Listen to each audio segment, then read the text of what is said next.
दिव्य रूप की प्रसन्नता और क्षमा प्रार्थना तथा पूर्ववासिनी स्त्रियों का शिव के रूप का दर्शन करके जन्म और जीवन को सफल बनाना। ब्रह्मा जी कहते हैं, नारद, इसी समय भगवान विष्णु से प्रेरित हो तुम शीघ्र ही भगवान शंकर को अनुकूल बनाने के लिए उनके निकट गए। वहां जाकर देवताओं का कार्य सिद्ध करने की इच्छा से नाना प्रकार के स्तोत्रों द्वारा तुमने रुद्रदेव को संतुष्ट किया। तुम्हारी बात सुनकर शंभु ने प्रसन्नतापूर्वक अद्भुत, उत्तम एवं दिव्य रूप धारण कर लिया।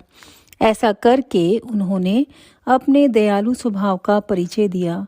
मुने, भगवान शंभु का वह स्वरूप कामदेव से भी अधिक सुंदर तथा लावण्य का परम आश्रय था। उनका दर्शन करके तुम बड़े प्रसन्न हुए और उस स्थान पर गए जहाँ सबके साथ मैना विद्यमान थी। वहाँ पहुंचकर तुमने कहा, विशाल नेत्रों वाली मैंने, भगवान शिव के उस सर्वोत्तम स्वरूप का दर्शन करो। यह रूप प्रकट करके उन करुणामय शिव ने तुम पर बड़ी ही कृपा करी है। तुम्हारी यह बात सुनकर शैलराज की पत्नी मैना आश्चर्यचकित हो गई। उन्होंने शिव के उस परमानंददायक रूप का दर्शन किया जो करोड़ों सूर्यों के समान तेजस्वी, सर्वांग सुंदर, विचित्र वस्त्रधारी तथा नाना प्रकार के आभूषणों से विभूषित था। वह अत्यंत प्रसन्न, सुंदर हास्य से सुशोभित, ललित लावण्य से लसित, मनोहर, गौरवर्ण, द्युतिमान तथा चंद्रलेखा से अलंकृत था। विष्णु आदि संपूर्ण देवता बड़े प्रेम से भगवान शिव की सेवा कर रहे थे। सूर्यदेव ने छत्र लगा रखा था। चंद्रदेव मस्तक का मुकुट बनकर उनकी शोभा बढ़ा रहे थे। इन सब साधनों से भगवान शंकर सर्वथा रमणीय जान पड़ते थे। उनका वाहन भी अनेक प्रकार के आभूषणों से विभूषित था। उनकी महाशोभा का वर्णन नहीं हो सकता था। गंगा और यमुना भगवान शिव को सुंदर चंवर डुला रही थी और आठों सिद्धियां उनके आगे नाच रही थी। उस समय में भगवान विष्णु तथा इंद्र आदि देवता अपने अपने वेश को भली भांति विभूषित करके पर्वतवासी भगवान शिव के साथ चल रहे थे। नाना रूपधारी शिव के गण खूब सज धज कर अत्यंत आनंदित हो शिव के आगे आगे चल रहे थे। सिद्ध, उपदेवता, समस्त मुनि तथा अन्य सब लोग भी महान सुख का अनुभव करते हुए अत्यंत प्रसन्नतापूर्वक शिव के साथ यात्रा कर रहे थे। इस प्रकार देवता आदि सब लोग विवाह देखने के लिए उत्कंठित हो खूब सज धज कर अपनी पत्नियों के साथ परब्रह्म शिव का यशोगान करते हुए जा रहे थे। विश्वावसु आदि गंधर्व अप्सराओं के साथ हो शंकर जी के उत्तम यश का गान करते हुए उनके आगे आगे चल रहे थे। मुनि श्रेष्ठ महेश्वर के शैलराज के द्वार पर पधारते समय इस प्रकार वहाँ नाना प्रकार का महान उत्सव हो रहा था। मुनीश्वर, उस समय वहाँ परमात्मा शिव की जैसी शोभा हो रही थी, उसका विशेष रूप से वर्णन करने में कौन समर्थ हो सकता है। उन्हें वैसे विलक्षण रूप में देखकर मैना क्षण भर के लिए चित्र लिखी सी रह गई। फिर बड़ी प्रसन्नता के साथ बोली, महेश्वर, मेरी पुत्री धन्य है जिसने बड़ा भारी तप किया और उस तप के प्रभाव से आप मेरे इस घर में पधारे। पहले जो मैंने आप शिव की अक्षम्य निंदा की है उसे मेरी शिवा के स्वामी शिव आप क्षमा करें और इस समय पूर्णतः प्रसन्न हो जाएं। ब्रह्मा जी कहते हैं, नारद, इस प्रकार बात करके चंद्रमौली शिव की स्तुति करती हुई शैल प्रिया मैना ने उन्हें हाथ जोड़ प्रणाम किया। फिर वे लज्जित हो गई। इतने में ही बहुत सी पूर्वासनी स्त्रियां भगवान शिव के दर्शन की लालसा से अनेक प्रकार के काम छोड़कर वहां आ पहुंची। जो जैसी थी वैसी ही अस्त व्यस्त रूप में दौड़ आई। भगवान शंकर का वह मनोहर रूप देखकर वे सब मोहित हो गई। शिव के दर्शन से हर्ष को प्राप्त हो प्रेम पूर्ण हृदय वाली वे नारियां महेश्वर की उस मूर्ति को अपने मनोमंदिर में बिठाकर इस प्रकार बोली। पूर्ववासिनियों ने कहा, अहो, हिमवान के नगर में निवास करने वाले लोगों के नेत्र आज सफल हो गए। जिस जिस व्यक्ति ने इस दिव्य रूप का दर्शन किया है, निश्चय ही उसका जन्म सार्थक हो गया है। उसी का जन्म सफल है और उसी की सारी क्रियाएं सफल है, जिसने संपूर्ण पापों का नाश करने वाले साक्षात शिव का दर्शन किया है। पार्वती ने शिव के लिए जो तप किया है, उसके द्वारा उन्होंने अपना सारा मनोरथ सिद्ध कर लिया। शिव को पति के रूप में पाकर ये शिवा धन्य और कृतकृत्य हो गई। यदि विधाता शिवा और शिव की इस युगल जोड़ी को सानंद एक दूसरे से मिला ना देते तो उनका सारा परिश्रम निष्फल हो जाता। इस उत्तम जोड़ी को मिलाकर ब्रह्मा जी ने बहुत अच्छा कार्य किया है। इससे सबके सभी कार्य सार्थक हो गए। तपस्या के बिना मनुष्यों के लिए शंभु का दर्शन दुर्लभ है। भगवान शंकर के दर्शन मात्र से ही सब लोग कृतार्थ हो गए। जो जो सर्वेश्वर गिरिजापति शंकर का दर्शन करते हैं, वे सारे पुरुष श्रेष्ठ हैं और हम सारी स्त्रियां भी धन्य हैं। ब्रह्मा जी कहते हैं, नारद, ऐसी बात कहकर उन स्त्रियों ने चंदन और अक्षत से शिव का पूजन किया और बड़े आदर से उनके ऊपर खीलों की वर्षा की। वे सब स्त्रियां मैना के साथ उत्सुक होकर खड़ी रही तथा मैना और गिरिराज के भूरे भाग्य की सराहना करती रही। मुने स्त्रियों के मुख से वैसी शुभ बातें सुनकर विष्णु आदि सब देवताओं के साथ भगवान शिव को बड़ा हर्ष हुआ। अध्याय 45। संजय जी, हम सब के लिए इसमें इतना अच्छी लाइनें हैं कि जैसे जिसने गुरु के दर्शन किया है, उनका जीवन सफल हो गया, उनका जन्म सार्थक हो गया, उनकी सारी क्रियाएं सफल हैं। जिसने संपूर्ण पापों का नाश करने वाले साक्षात शिव का दर्शन किया है, उनका संपूर्ण पाप नष्ट हो गया और वो सब संगत श्रेष्ठ है और वो सब कृतार्थ हो गए गुरु जी के दर्शन करके। अब आगे मैना द्वार पर भगवान शिव का परिचय, उनके रूप को देखकर संतोष का अनुभव, अन्य अन्य युवतियों द्वारा वर की प्रशंसा, पार्वती का अंबिका पूजन के लिए बाहर निकलना तथा देवताओं और भगवान शिव का उनके रूप सुंदर को देखकर प्रसन्न होना। ब्रह्मा जी कहते हैं, नारद, तदंतर भगवान शिव प्रसन्नचित हो अपने गणों, समस्त देवताओं तथा अन्य लोगों के साथ कौतूहल पूर्वक गिरिराज हिमवान के धाम में गए।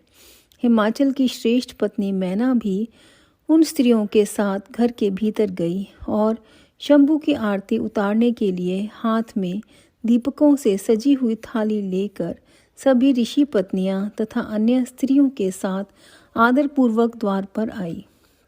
वहां आकर मैना ने संपूर्ण देवताओं से सेवित गिरिजापति महेश्वर शंकर को, जो द्वार पर उपस्थित थे, बड़े प्यार से देखा।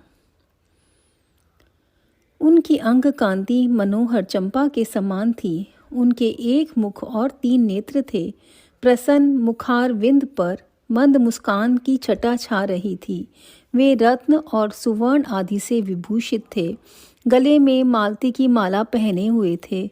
सुंदर रत्नमय मुकुट धारण करने से उनका मुखमंडल उज्ज्वल प्रभा से उद्भासित हो रहा था। कंठ में हार आदि सुंदर आभरण शोभा दे रहे थे। सुंदर कड़े और बाजूबंद उनकी भुजाओं को विभूषित कर रहे थे। अग्नि के समान निर्मल एवं अनुपम, अत्यंत सूक्ष्म, मनोहर, विचित्र एवं बहुमूल्य युगल वस्त्र से उनकी बड़ी शोभा हो रही थी। चंदन, अगर, कस्तूरी तथा मनोहर कुमकुम के अंग राग से उनके अंग विभूषित थे। उन्होंने हाथ में रत्नमय दीप दर्पण ले रखा था और उनके दोनों नेत्र कजल से सुशोभित थे। उन्होंने अपनी प्रभा से सबको आच्छादित कर दिया था तथा वे अत्यंत मनोहर जान पड़ते थे। अत्यंत तरुण, परम सुंदर और आभरण भूषित अंगों से सुशोभित थे। कामनियों को अत्यंत कमनीय प्रतीत होते थे। उनमें व्यग्रता का अभाव था। उनका मुखारविंद कोटि चंद्रमाओं से भी अधिक आह्लाददायक था। उनके श्री अंगों की छवि कोटि कामदेवों से भी अधिक मनोहारिणी थी। वे अपने सभी अंगों से परम सुंदर थे। ऐसे सुंदर रूप वाले उत्कृष्ट देवता भगवान शिव को जमाता के रूप में अपने सामने खड़ा देख मैना की सारी शोक चिंता दूर हो गई। वे परमानंद सिंधु में निमग्न हो गई और अपने भाग्य की, गिरिजा की, गिरिराज हिमवान की और उनके समस्त कुल की भूरी भूरी प्रशंसा करने लगी। उन्होंने अपने आप को कृतार्थ माना और वे बारंबार हर्ष का अनुभव करने लगी। सती मैना का मुख प्रसन्नता से खिल उठा था। वे अपने दामाद की शोभा का सानंद अवलोकन करती हुई उनकी आरती उतारने लगी। गिरिजा की कही हुई बात को बारंबार याद करके मैना को बड़ा विस्मय हो रहा था। वे हर्षोत्फुल्ल मुखारविंद से युक्त हो मन ही मन यूं कहने लगी, पार्वती ने मुझसे पहले जैसा बताया था उससे भी अधिक सौंदर्य मैं इन परमेश्वर शिव के अंगों में देख रही हूँ। महेश्वर का मनोहर लावण्य इस समय अवर्णीय है। ऐसा सोचकर आश्चर्यचकित हुई मैना अपने घर के भीतर आई। वहां आई हुई युवतियों ने भी वर के मनोहर रूप की भूरी भूरी प्रशंसा की। वे बोली, गिरिराज नंदिनी शिवा धन्य है, धन्य है। कुछ कन्याएं कहने लगी, दुर्गा तो साक्षात भगवती है।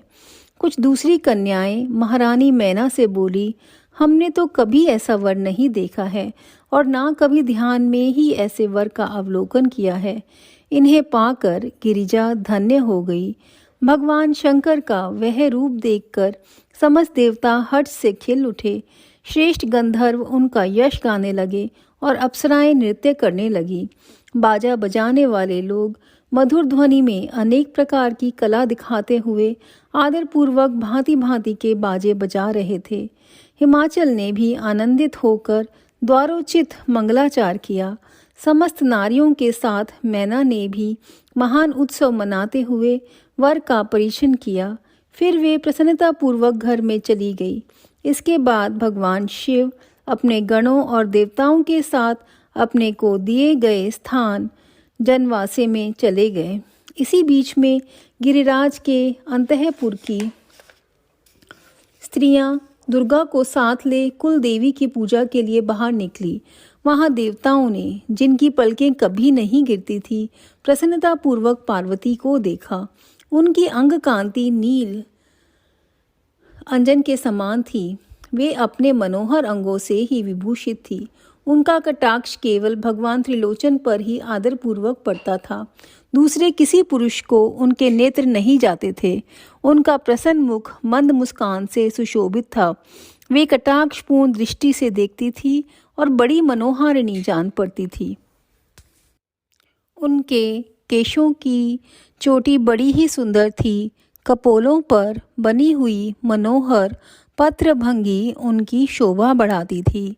ललाट में कस्तूरी की बेदी के साथ ही सिंदूर की बिंदी शोभा दे रही थी। वक्षस्थल पर श्रेष्ठ रत्नों के सारभूत हार से दिव्य दीप्ति छिटक रही थी। रत्नों के बने हुए केयूर, वलय और कंकण से उनकी भुजाएं अलंकृत थी। उत्तम रत्नमय कुंडलों से उनके मनोहर कपोल जगमगा रहे थे। उनकी दक्त पंक्ति मणियों तथा रत्नों की प्रभा को छीने लेती थी और मुख की शोभा बढ़ाती थी। मधु से पूरित अधर और ओष्ठ बिंब फल के समान लाल थे। दोनों पैरों में रत्नों की आभा से युक्त महावर शोभा देता था। उन्होंने अपने एक हाथ में रत्न जटित दर्पण ले रखा था और उनका दूसरा हाथ क्रीड़ा कमल से सुशोभित था। उनके अंगों में चंदन, अगर, कस्तूरी और कुमकुम का अंगराग लगा हुआ था। पैरों में पायजेब बज रहे थे और वे अपने लाल लाल तलवों के कारण बड़ी ही शोभा पा रही थी। समस्त देवता आदि ने जगत की आदि कारणभूता जगत जननी पार्वती देवी को देख भक्ति भाव से मस्तक झुका मैना सहित उन्हें प्रणाम किया। त्रिलोचन शिव ने भी बड़ी प्रसन्नता के साथ कनखियों से उन्हें देखा और उनमें सती की आकृति देख अपने विरह वेदना को त्याग दिया। शिवा पर आंखें गड़ाकर भगवान शिव उस समय सब कुछ भूल गए। उनके सारे अंगों में रोमांच हो आया।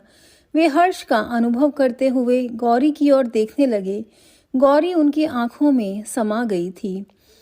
इधर काली पुरी से बाहर जाकर अंबिका देवी की पूजा करने के पश्चात ब्राह्मण पत्नियों के साथ पुनः अपने पिता के रमणीय भवन में लौट आई। भगवान शंकर भी मुझ ब्रह्मा, विष्णु तथा देवताओं के साथ हिमाचल के बताए हुए अपने नियत स्थान पर प्रसन्नता पूर्वक गए। वहां गिरिराज के द्वारा नाना प्रकार की सुंदर समृद्धि से सम्मानित हुए। वे सब लोग सुखपूर्वक ठहर गए और भगवान शिव की सेवा करने लगे। अध्याय 46। संगत जी, इस चैप्टर के अंदर भगवान शिव की और माँ पार्वती की इतनी सुंदर छवि बताई गई है कि किस तरह से माँ हर तरह से श्रृंगार माँ ने किया हुआ है और किस तरह से प्रकृति और पुरुष का आपस में शादी होने वाली है। तो और उनके इससे जैसे कि सृष्टि का जो इतना बड़ी चीज़ सृष्टि के अंदर हो रही है और उससे जितने भी लोग वहाँ पर हैं, जो लोग भी इस दृश्य को देख रहे हैं, वो सब के सब ब्लेस हो गए। सब के सब इतनी खुशी सबके मन के अंदर आ गई और सब के सब अपने जैसे कि सुख आ गया सब मन के अंदर। तो ये अभी जैसे कि महाशिवरात्रि से पहले अभी कुछ चैप्टर्स और हैं जो कि शिव और पार्वती विवाह के, और गुरुजी का ये तरीका है हम सबको ब्लेस करने का। गुरुजी का बहुत बहुत शुक्राना, आप सबका बहुत बहुत शुक्राना। जय गुरुजी। ओम नमः शिवाय। शिवजी सदा सहाय। ओम नमः शिवाय। गुरुजी सदा सहाय।